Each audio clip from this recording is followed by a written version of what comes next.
¿Cómo se organizan esos elementos de que está constituida la cosa? Y por eso yo la parte descriptiva, yo necesito describir, y un estudio descriptivo supone establecer el estado en que están las cosas que ya yo sé que existen. Yo lo que no sé, en qué dosis se ponen, qué va más, qué va menos, qué va primero, qué va después, ¿verdad? ¿Cómo se pone eso? Incluso ya nosotros sabemos que en el proceso de cocción, de preparación de un alimento, no todos los ingredientes se ponen al mismo tiempo, en muchos de ellos. Si usted va, eso tiene un proceso. Yo le preguntaba a mi mamá, que ya murió en un tiempo, cuando yo no estaba en el país, yo estaba viviendo en Estados Unidos, y yo necesitaba cocinar, porque yo estaba aburrido de estar comiendo esa cosa. Yo necesito cocinar y no sé, yo no sabía cocinar. Y necesitaba preparar cosas que yo sé que ella preparaba muy bien. Y yo la llamaba. Digo, ¿cómo es que cocina tal y tal cosa? Y ella me decía, bueno, así. Yo, hazlo así. Bueno, me pongo y preparo. No me quedaban bien. No me quedaban bien. Entonces yo la llamo. A mí no me queda eso. ¿Cómo es? Porque a mí me quedó así. Dice que tú, eso yo no te lo puedo explicar. Yo lo hago. Porque ella no lo aprendió científicamente y eso no, o sea, yo lo sé hacer. Tú tienes que darle su tiempo, tal cosa, y tú lo aprenderás. Tienes que ir haciendo las cosas. Tienes que ir ahí poco a poco. ¿Qué hiciste ahora? Y dice, sí, pero eso es lo que se hace. Yo lo hago. ¿Verdad? Bueno, entonces, reitero aquí, el estudio descriptivo es establecer el estado de los elementos que ya en el estudio exploratorio yo establecí que eran parte de esa realidad. Fíjense que ahora, por eso es que las preguntas que usted se formula son las que le van a decir ahora, ¿a dónde voy? ¿Qué conocimiento tengo yo para formular la pregunta que yo formulé? Para yo saber en qué posición del conocimiento yo me sitúo. Si yo no tenía ninguno, pues por supuesto yo tenía que explorar, no sabía ni qué incluir. Pero como ya yo sé qué incluir, yo lo que tengo que describir para decir cuál es el estado de los elementos constitutivos de la realidad.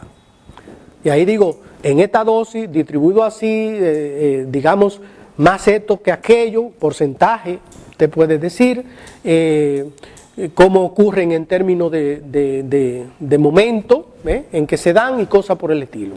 Si nosotros vamos a hacer un estudio descriptivo en el caso de los directores de centros educativos y maestros, como ustedes tienen por ahí, que incluso hay una variable que no se ve, que también se examinó, ustedes no la ven ahí, que fue cuáles son las características demográficas, es decir, género de la persona, que respondió al instrumento, si es director o si es maestro, si trabaja en la zona rural o si trabaja en la zona urbana, toda esa parte que son características más bien demográficas, no aparecen en las 3 variables que aparecen que yo traigo para fines de ilustración, pero que sí la podrán ver en el estudio definitivo. Porque ellas después fueron útiles para nosotros poder establecer si habían diferencias significativas entre el comportamiento de las mujeres y el comportamiento de los hombres.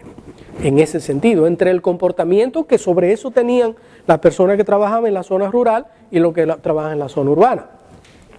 Asimismo, los que tienen tanda matutina o los que tienen tanda vespertina y cosas por el estilo. Todo eso, pero esas son, no la ven ustedes ahí, pero son demográficas que aparecen, útiles para haber establecido. O sea, el estudio correlacional sería un estudio que ahora se puede hacer cuando nosotros quisiéramos saber, por ejemplo, si existe una correlación entre el nivel de conocimiento del calendario escolar y su uso. Si quien más conoce, más usa. O si no existe ninguna correlación. ¿Verdad?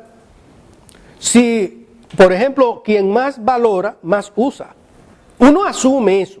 Pero a decir que eso tiene que ser así, no puede ser sobre la base de mi imaginación. Yo creo que es lógico que quien más valore, más use.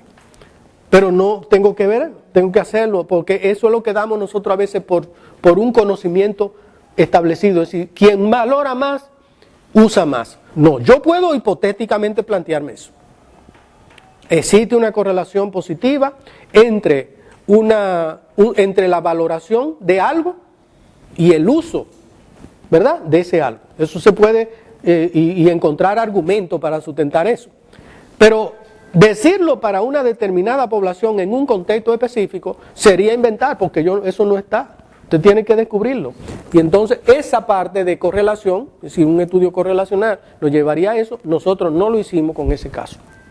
¿Qué correlaciono? Correlaciono el nivel de la variable de una y de otra variable. Eso es lo que correlaciono. Pues entonces lo primero que yo tengo que establecer es el nivel de la variable, que es un conocimiento descriptivo. Entonces ahí después hago correlación. Porque un diseño correlacional me da cierta capacidad explicativa. No es exactamente el diseño explicativo, el diseño que me lleva a la explicación per se es el diseño experimental. Pero nosotros sabemos que en la investigación educativa, en la investigación social, el diseño experimental es sumamente escaso.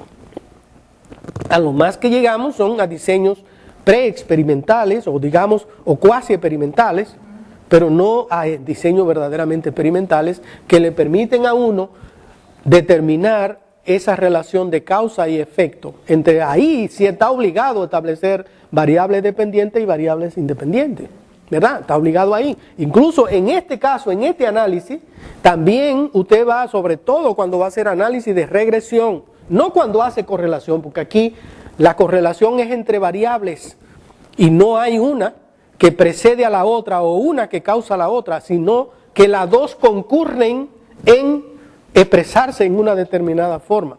Y es relación de concurrencia, no relación de antecedencia, de precedencia de una con respecto a la otra y de causación, sino de concurrencia.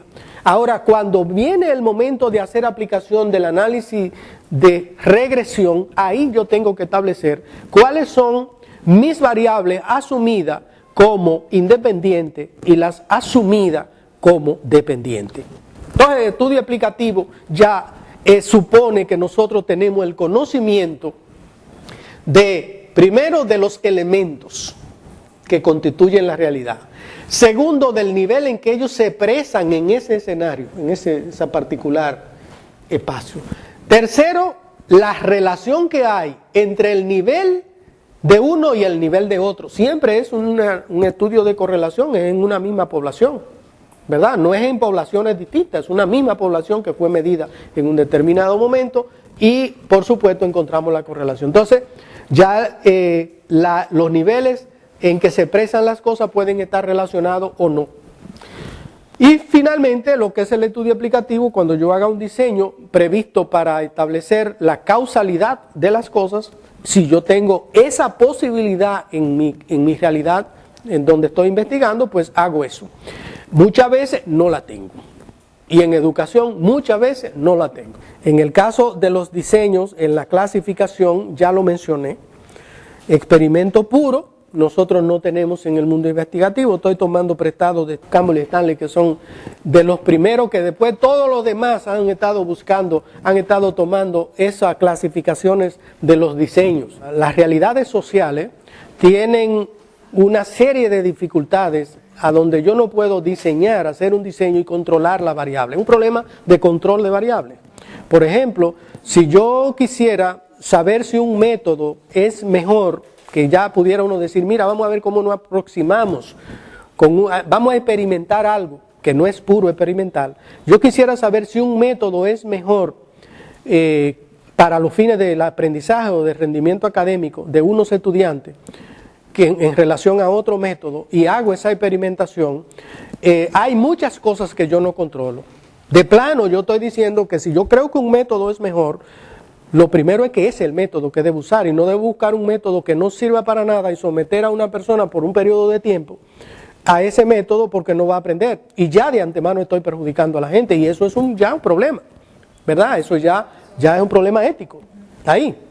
Eso es lo primero, pero lo segundo es que en el uso de un método determinado hay cosas que usted no controla. Yo puedo estar empleando un método aquí en la clase y usted cuando salga, porque usted tiene derecho a salir, ver el otro método, ¿verdad? Y ponerse al otro método. Entonces, yo no tengo control de eso y no lo puedo mantener trancado a usted aquí para que durante un año usted no vea otra cosa, ¿verdad? Sus relaciones personales con los demás lo llevan a aprender.